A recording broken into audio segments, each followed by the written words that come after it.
South Bend was always a great community to bring your kids up in.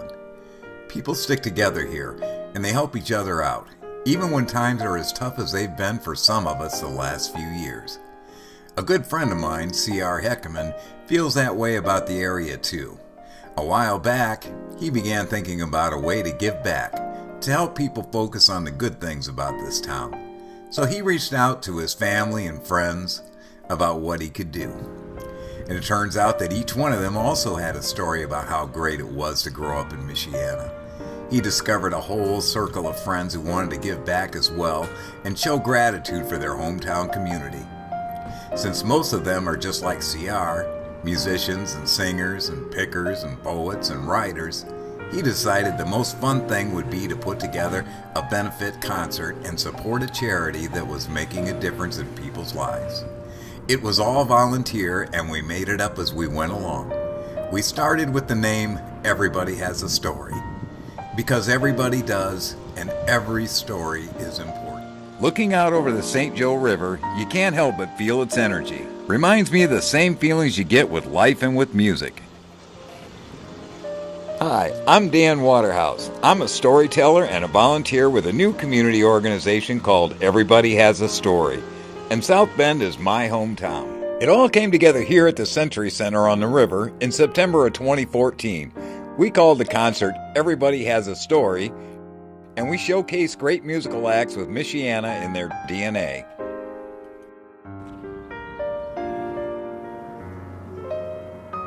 We also invited along a few new friends, folks who inspired us with their community service. Most of all, we put a spotlight on a truly wonderful charity group we chose to be our concert beneficiary, the 360 Project. They help at-risk kids in juvie learn life skills with discipline and love, pairing them with shelter dogs that need just a little training and TLC. Kind of ambitious, you say? And did we make it? Well, come on and see for yourself. So let's get started. Let's meet the executive director of Everybody Has a Story, the man who decided to bring his story home back here to his own hometown, and this all happened. Ladies and gentlemen, C.R. Heckaman.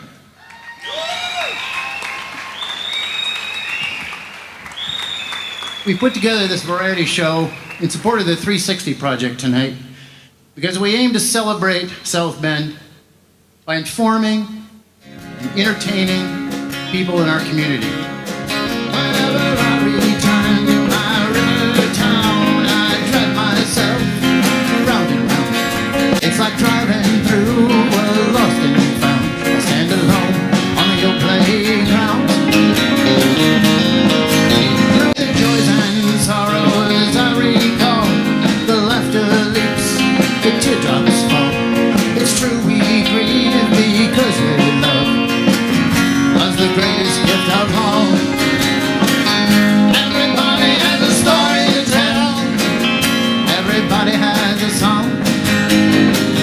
Every story tells a mighty tale. Everybody sings along. Everybody has a story. Every story is a song.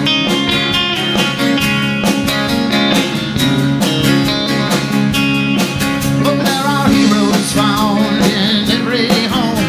The work of saints is largely unknown.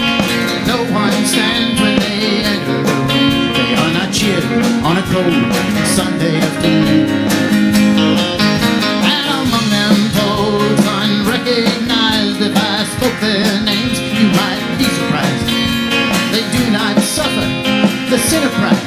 You see them quiet folks, very dignified. Everybody has a story to tell. Everybody has a song. Every story tells a mighty tale. Everybody sings along. Everybody has a story. Everybody has a song. Everybody has a story. Come and sing along.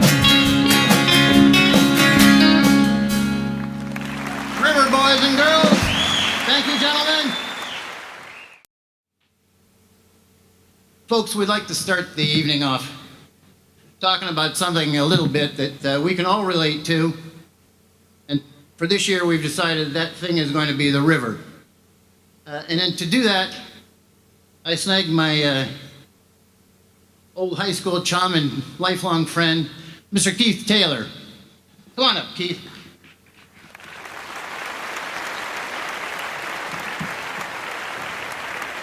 So this is called An Introduction to Modern Greek in South Bend, Indiana, 1967.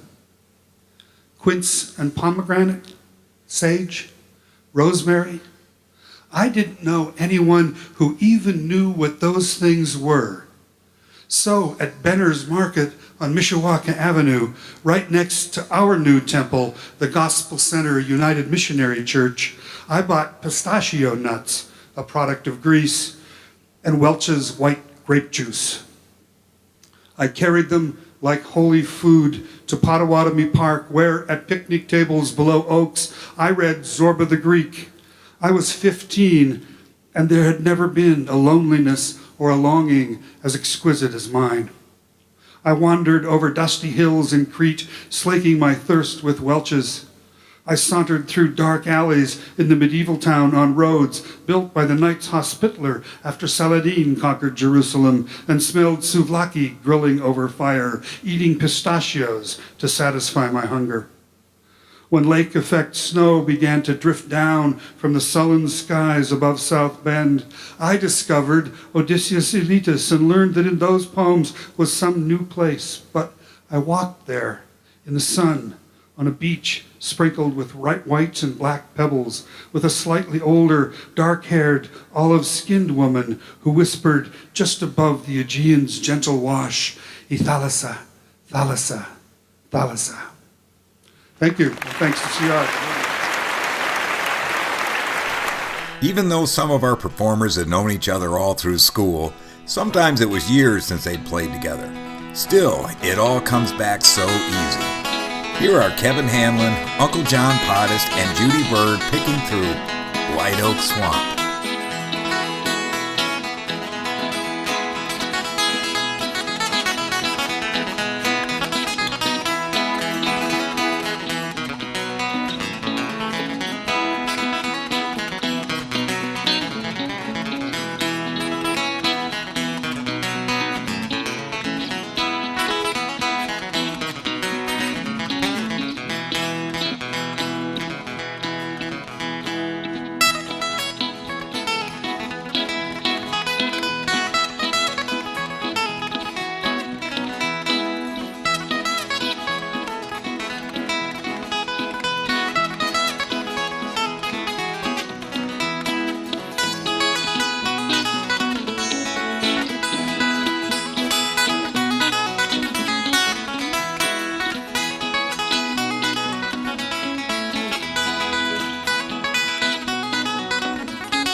Uncle Thank John you. Pottis. Uncle John, thank you much. All right, thank you. The concert also featured players who have been performing together for decades, like the master guitarists of the Mendoza duo, Dean Wax and Andrew Peck.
concert roster featured several South Bend natives who listened to the music in their hearts and followed it to win success as professional musicians, such as composer and professor of music theory at SMU, Kevin Hanlon. Sometimes I return to the town I was born, at once familiar and strange.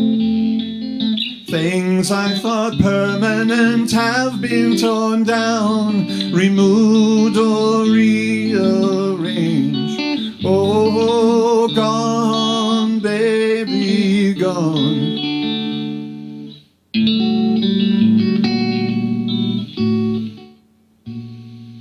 Trees in the backyard, the pool down the street, gone, baby, gone.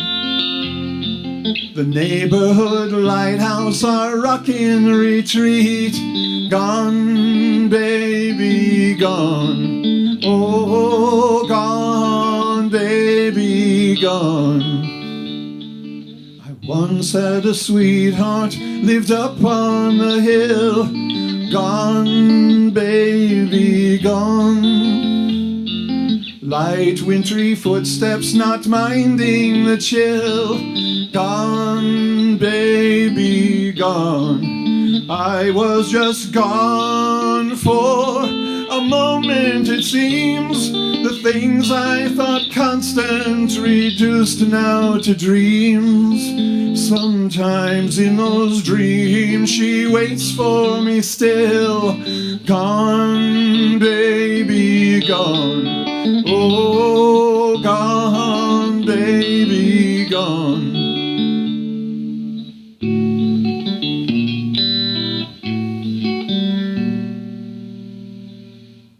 The fields of honor lie empty and dark, gone, baby, gone. We played down in Bremen, sometimes in the park, gone, baby, gone. Oh, missed more than anything else from this place, your ready laughter, your smiling face.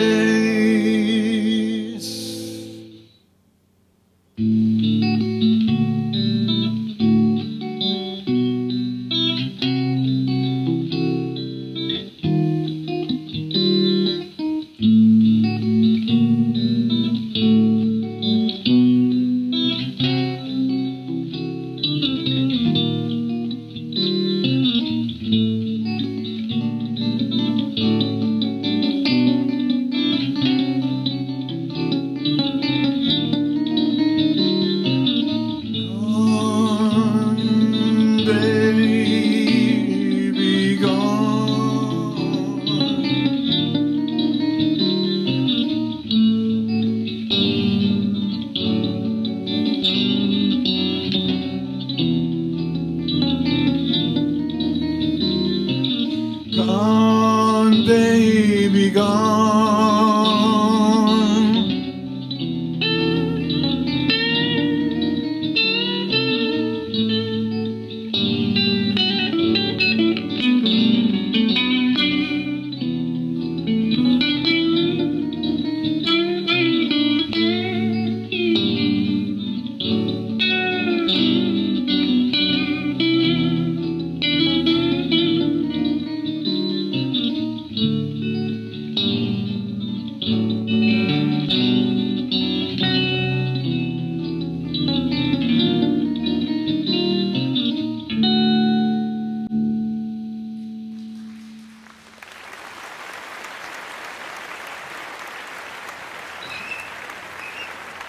Folks, now I'd like to bring on two people active in our community, Becky Kaiser and Gail Dantzler.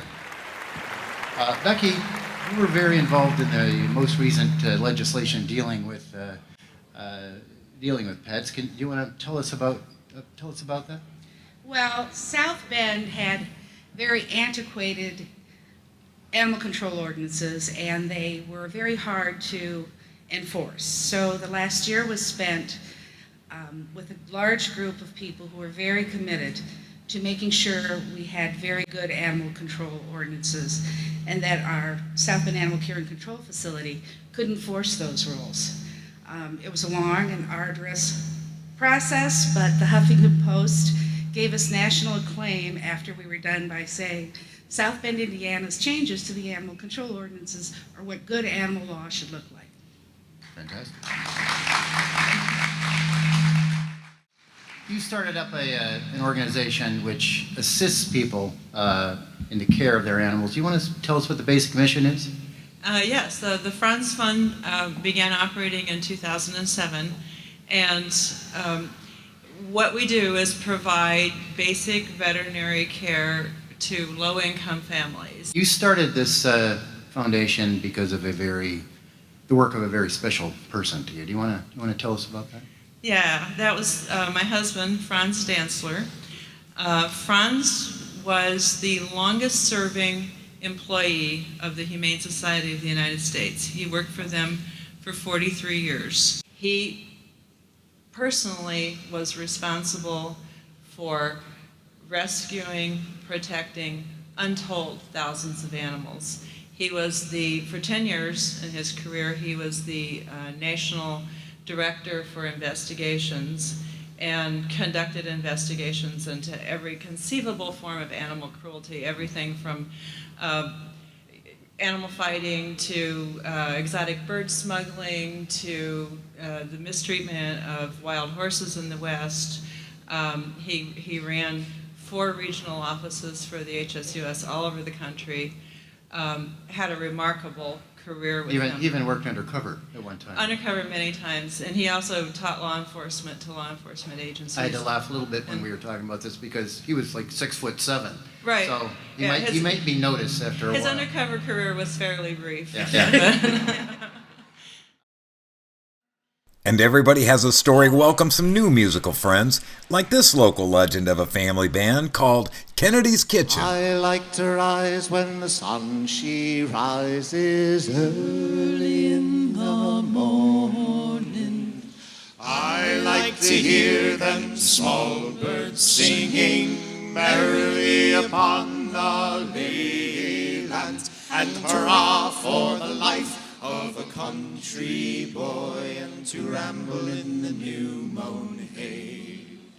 In the spring we sow and the harvest mow. That's how the seasons round they go. How but of all the times to choose I may, we'll go rambling in the new mown hay. For I like to rise when the sun she rises early in the morning. I like to hear them small birds singing merrily upon the leyland, and hurrah for the life of a country boy, and to ramble in the new mown hay. In the winter when the skies are grey, we'll hedge and we'll stitch our times away. How about in summer when the sun shines gay, we'll go rambling in the new mown hay. For I like to rise when the sun she rises early in the morning.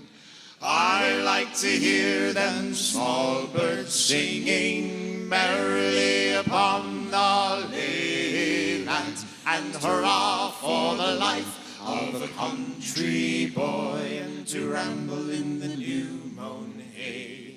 For I like to rise when the sun she rises early in the morning. I like to hear them small birds singing merrily upon the leyland, and hurrah for the life of a country boy, and to ramble in the new mown hay.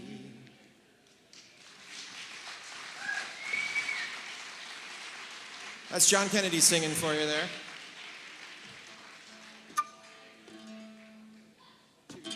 Two, three.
I have a story for you. It's just a simple and true one. It's about the things that are most important to us. And I like to call it little miracles. You see, in the winter of 1963, I was 8 years old, and my mother had been pacing back and forth through that old rundown rental house we had down by the warehouse district. And you could just see the weariness on her face and hear the stress in her voice when she asked my big sister what we should do. Now, my big sister was only 5 years older than me, but at 13, she was the closest thing my mother had to an adult that she could talk to. You see, we'd been waiting for 2 days for my dad to come home with some money for food and coal and hopefully enough to get the electricity back on. You see, waiting became sort of a way of life for us after our older brother Dickie passed away and Dad chose drinking over family. Well, I could see that she was about to cry, so I took my younger brother and my little sister on up the stairs to my room. The baby stayed in her arms where she could keep him warm. My brother Scott and I were wearing our winter coats, and we just finished scraping our names in the window frost with our fingernails, and we saw a car roll around the corner and slowly come down the hill to a stop in front of our house. Now, we didn't recognize that big old 58 Burgundy Buick with the chrome visor and a matching grill that turned down into a frown. But we could see there was a man and woman in the front seat and another couple in the back. Well, that rear door swung open and out spilled loud laughter along with my old man. I crept down the hall to the top of the stairs and I heard my mom say that she'd been worried about him. She thought maybe something happened to him. And then she murmured something that I couldn't make out. And then I heard him in a real clear voice say, "What money? I ain't got no money. I just came home to change my shirt." I heard him stepping onto the stairs, so I ducked back into my room.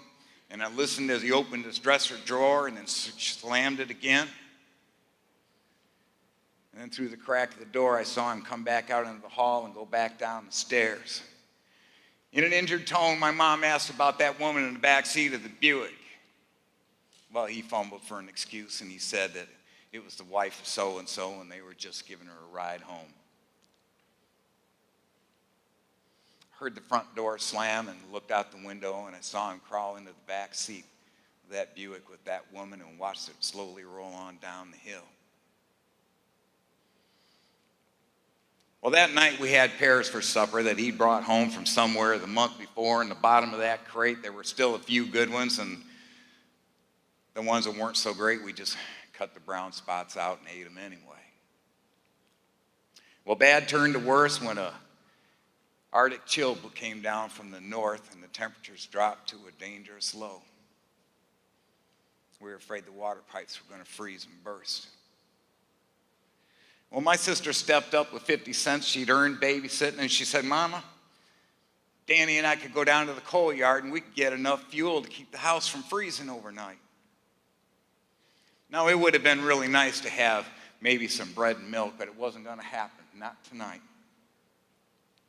So we got our sled and a bushel basket, and off we went. Our teeth were chattering before we even reached the corner. We made the turn, and that icy wind was just biting our cheeks and stinging our ears.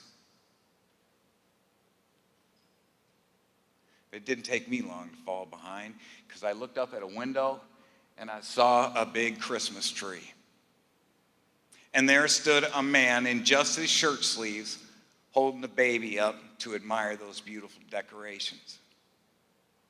Well, my sister noticed that I wasn't behind her anymore, and she stomped back through that snow to get me. You see, I was sort of a constant irritation to her.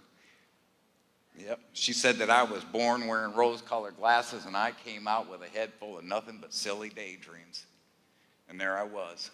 I was about to reach full glow from this Norman Rockwell moment, and she came up behind me and cuffed me in the back of the head.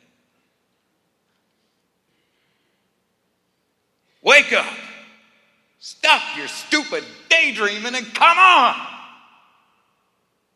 So I hurried up along behind her. When we got down to the coal yard, the gates were closed for the night.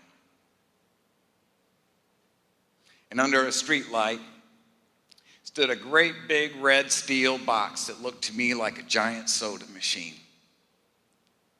Well, my sister stepped up to it. She took off her mittens and she got out her quarters and she dropped them in the slot and she turned the knob,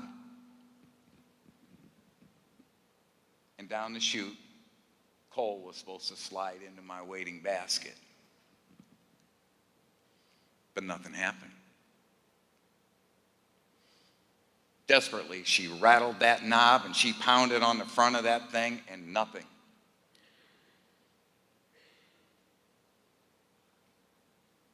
She tried it again. Nothing. Well, her little head went down. Her shoulders came up and she began to sob. I said, Jan, what's the matter? She said, that stupid machine. It took our money, but it kept the coal. Now we've got nothing. I am so sick of living like this. Well, seeing her so hopeless made me feel sick and empty inside, and I rushed up and I hugged her as tight as I could. And there was nothing warm between us but the tears running down her face. How long we stood there under that street light in the swirling wind and snow, I couldn't tell you. And then finally she pushed me away. And she said, we might as well go home now. There's nothing else we can do. And angrily, she kicked at the snow and uncovered 3 pieces of coal. So I moved the snow to the side with my foot and uncovered some more. Jan, look by the gate, there's more. So we ran over and started gathering it up. And our spirits started burning and brighter as we found a piece over here and a chunk over there. And soon our basket overflowed with more coal than we would have ever got for the 50 cents that was still stuck inside that stupid machine. But she wanted her money back. She stuck out her bottom lip. She marched up to that thing. She cursed it real good and kicked it real hard. And out spilled 6 shiny quarters. Now, I don't remember how long that fire kept us warm. And I don't recall what we did with all those quarters. But I remember that night as clearly as a snapshot in a picture book. You see, we didn't always get what we wanted, but from that moment on, we treasured the gifts we had, each other. Always live with hope, recognize your gifts, and be good to one another. Thank you.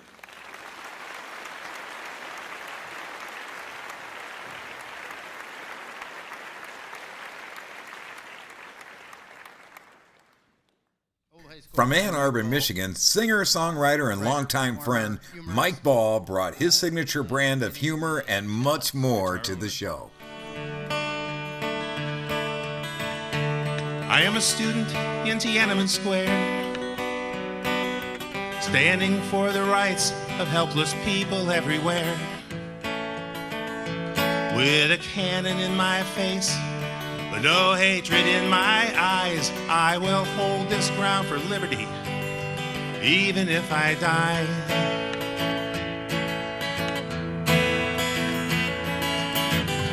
What's it gonna take? How many lives? How many voices left unheard? How many tears? How many years? Till the ones in power hear the word.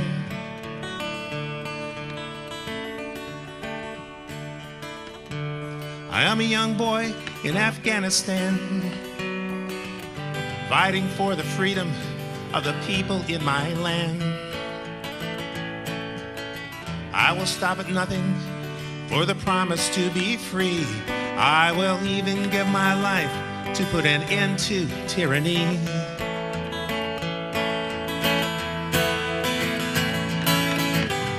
What's it gonna take? How many lives? How many voices left unheard? How many tears? How many years? Till the ones in power hear the word.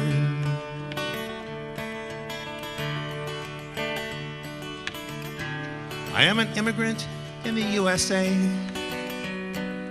Though I try to work, I am offered little pay. I may speak another language, but still I understand that everywhere I go, I'm seen as less than a man.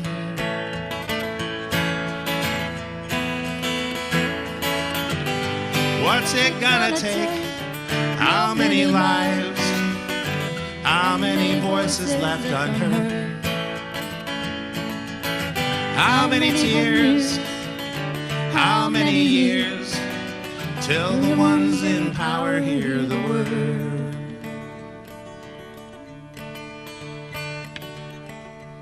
I am a black man in the East Detroit streets, trying to find the courage to throw away my heat. It's time to put an end to the gangs. It's time to make a change, because this life of violence I must rearrange.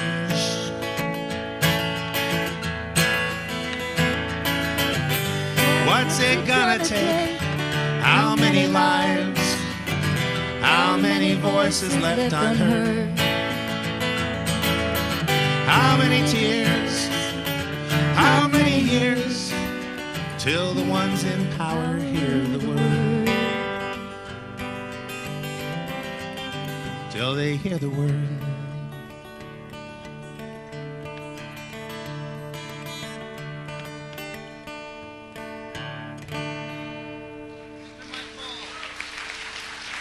Thank you.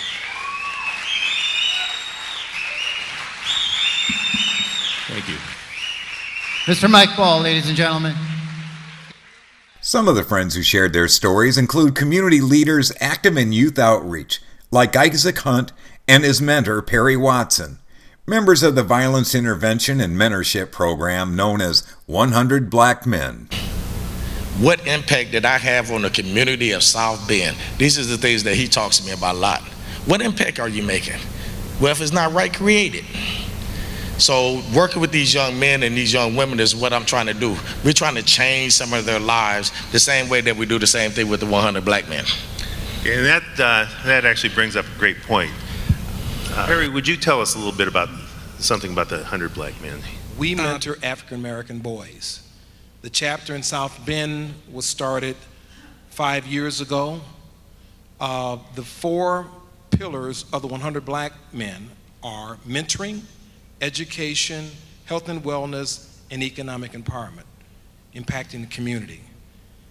The 100 Black Men stands for trying to get 100 Black men in the community to come together for that. Right now there are 65 of us, of all walks of life, from the vice provosts to car dealers to carpenters. We get together and we mentor young people.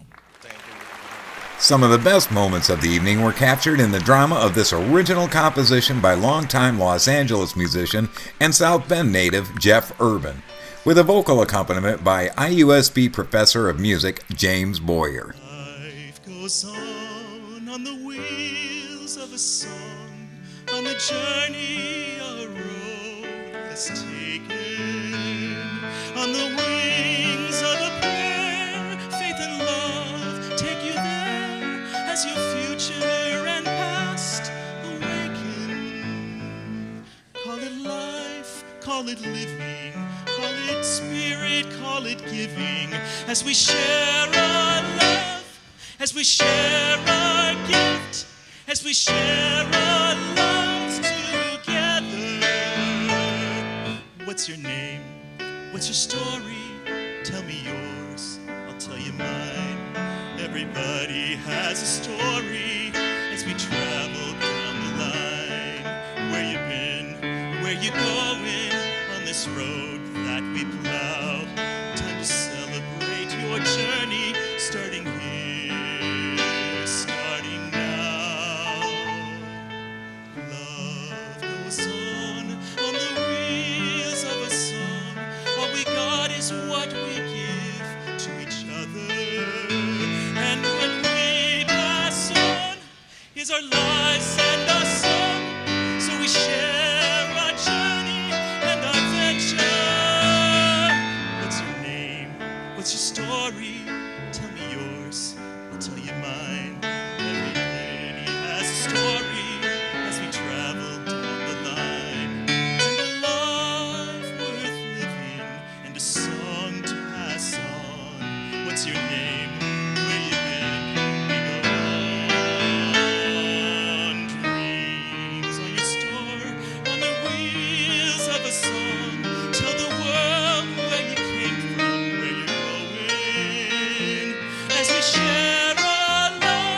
some of us are growing.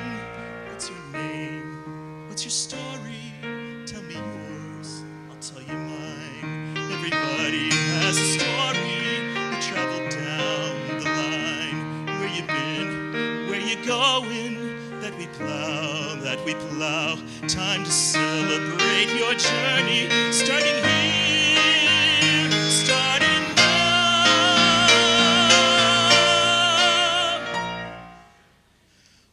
What's your story? What's your story?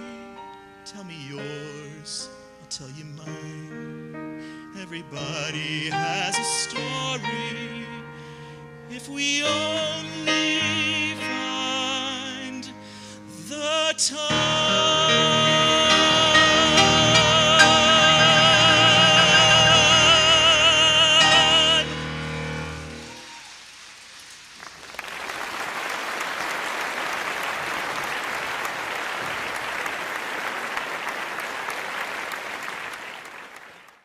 No matter how serious our intentions, it's really all about having fun. And that's what you get with South Bend's very own song diva, Judy Berg, here singing a jazzy original song called Out of Here. Here we go. Out of here. And 1, 2, 3.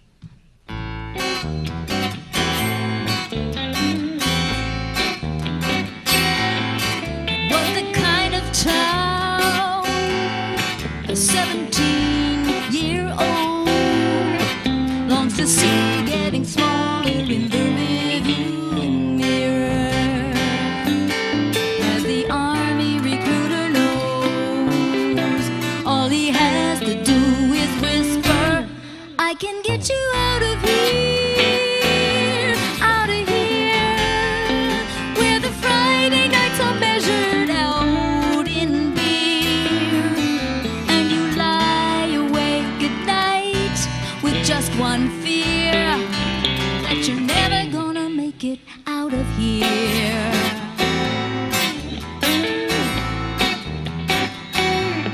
It was the kind of love that from the moment that it's happened, everybody in the family shed a silent tear. And as the mortgages and babies grew, her garden gate was closed and she's never gonna make it out of here, out of here, waiting for the fall to disappear and watching for a morning sky so clear, but she's never gonna make it out of here.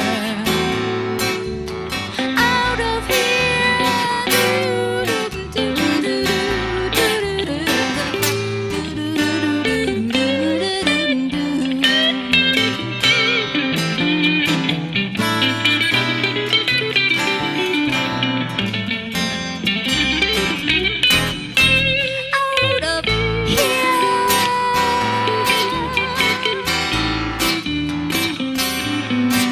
was the kind of life that no one seemed to notice, completely undistinguished as the end draws near. Well, he longs to ease the pain. He's paralyzed with fear. He's just waiting for a ticket out of here, out of here, just around the bend and oh so near. And there's a lonely crowd of people who will cheer as another angel makes it out of here. Out of here.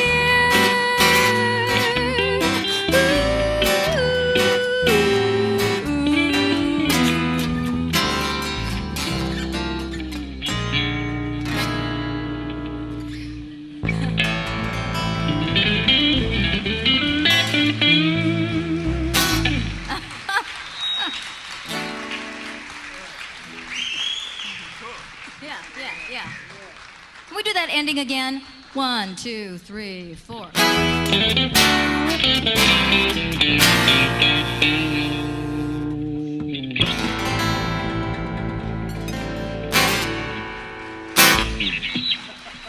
All right, one slip.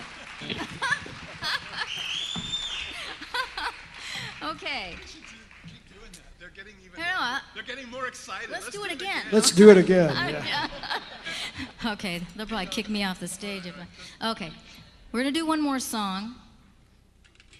And this is a good friend and fellow singer-songwriter, Lenny Buck, wrote the lyric, and I wrote the song out of it. Is that Lenny out there? See? I think it was Lenny's mom. Oh, okay. Mrs. I heard Buck. it someplace. Okay. Mom, Dad. Okay, this one's called Archaeology.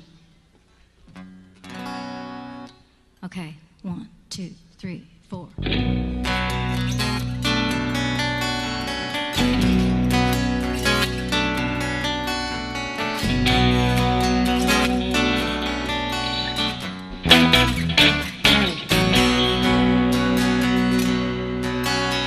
As breakups go, this one came quick. It struck without a warning. No wailing sirens, no radar blips, and no blood-red sky at morning. The loss was sudden and complete, like Mount Vesuvius. The items that you left reveal what life was like for us.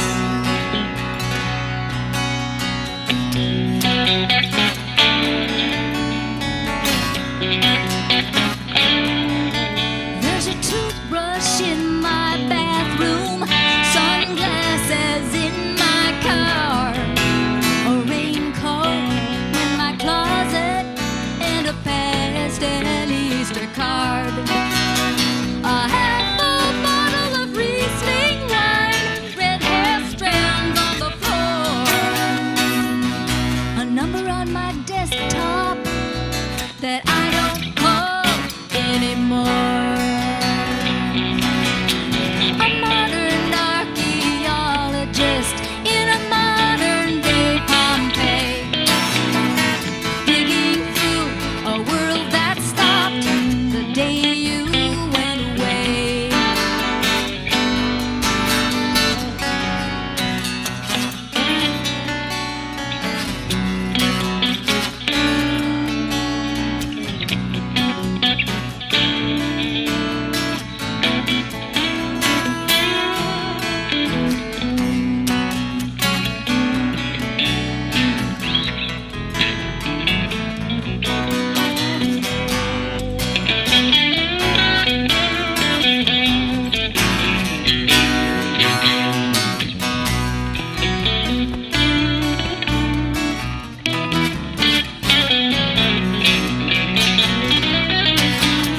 A modern archaeologist in a modern day Pompeii, digging through a world that stopped the day you went away.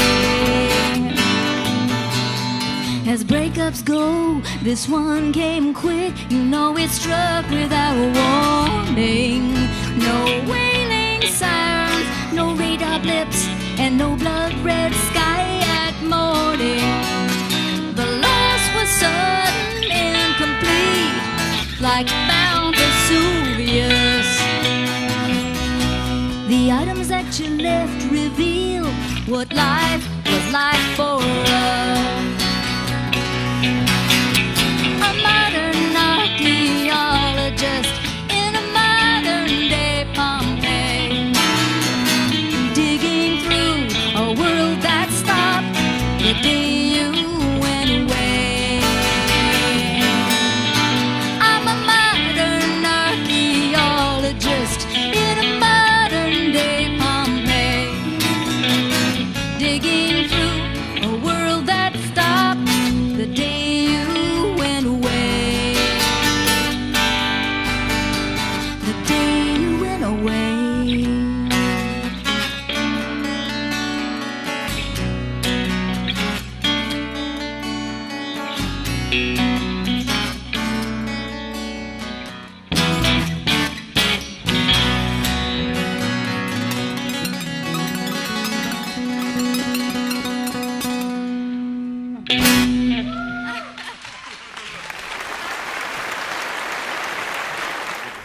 have all come together here for a very special, important cause, and I'd like to introduce you to a very special lady. Jen Goebel, would you come out and say hello to everybody? Jen is the executive director of the 360 Project. Yes. Now, you're a police officer and a dog lover. Yes. Can you tell us a little bit about something about how that all came together into what you're doing now? Well, I've always kind of been an animal advocate due to some personal issues that happened in my life. And being a police officer has definitely changed how I look at people. On a daily basis, I see people pretty much at their worst. Sometimes at their best, but usually it's at their worst. And just like what this is about, everybody has a story. The longer I'm in law enforcement, the more I realize everybody truly does have a story, and we really need to take time to listen to that story. And working with kids, I've found with the society that we have right now, we are doing a disservice to our children. And we're incarcerating more and more of our kids. And personally, I felt like we need to do something different because what we're doing is not working. And I met some fantastic people that helped start this program. This wasn't my idea. It's not a new idea, but I found some great people that helped me get it off the ground, and that's how 360 came to be. On behalf of Everybody Has a Story and all of these good folks out here, we were able to do something pretty special. You are building a facility for your animals, right? And it takes a lot of time, a lot of effort, and it takes a little bit of money. And, well, here's $7,000 toward that. This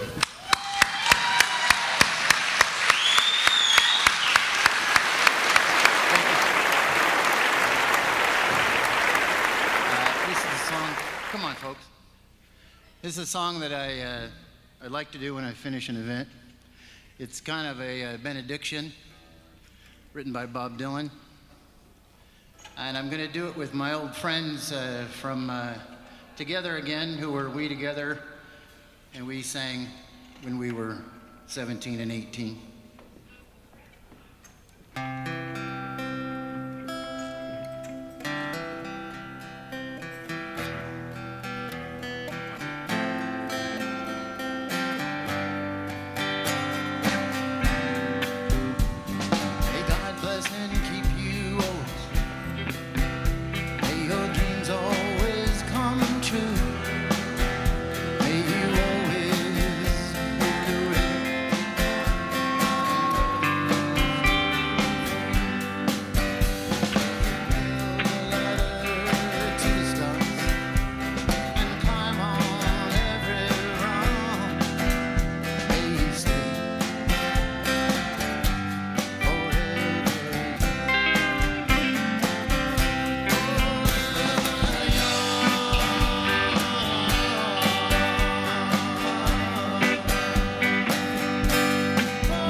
so much. That's the end of our show.